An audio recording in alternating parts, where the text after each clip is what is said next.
Hey there, Bridge family, it's Pastor Jeff, and today I'd like to ask you a question that may seem a little strange. The question is twofold. First, if you were asked why you should be allowed into heaven, what would you say? What would be your answer to the question, why should you be allowed into heaven? Now that question may or may not seem obvious, so let me press into the second question, because this is where things are, I pray, going to get you thinking a little bit. Let's assume that you answered the first question correctly, which would be because Jesus said so, because Jesus said you could come to heaven. Now, the only way anybody is going to get to heaven and be allowed in is if Jesus the Christ paid the price for their sins, if they were in fact saved by grace through faith, not of works, so that no one can boast. Ephesians 2:8-10, which finishes by saying, you were, however, while not saved by your works, were saved for good works. Now, my second question ties in here.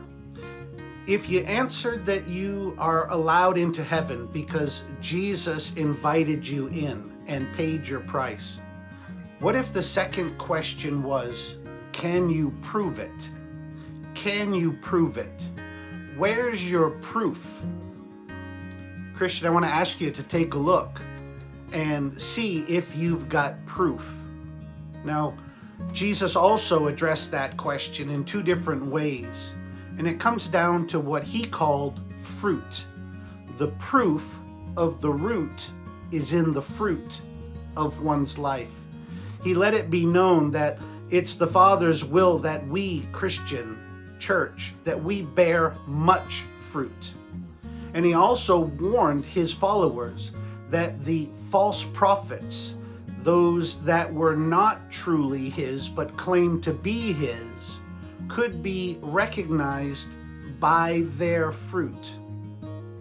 So the question becomes not whether or not we think we have a right, per the grace of God, the gospel of Jesus Christ, to be invited into heaven.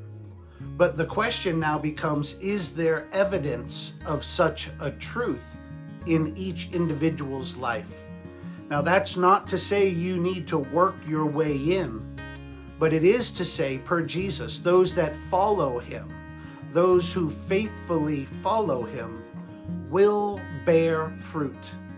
It is what comes from the root. The fruit comes from the root. If you've been saved, there should be significant evidence in the form of loving, God-honoring, biblical, and missional fruit. Now, if you've been saved and you don't see much fruit, let this be an inspiration, a call to get committed and being all that Christ has called and created you to be. If you look around and the reality is there isn't fruit, or there's just some sprinkling of occasional plastic fruit, then let this be a wake-up call to cry out to Christ and beg him to save your soul, to connect you to the root that is the living God, that his fruit may be coming out of you, and that the world will be blessed because he blessed you. Amen and amen.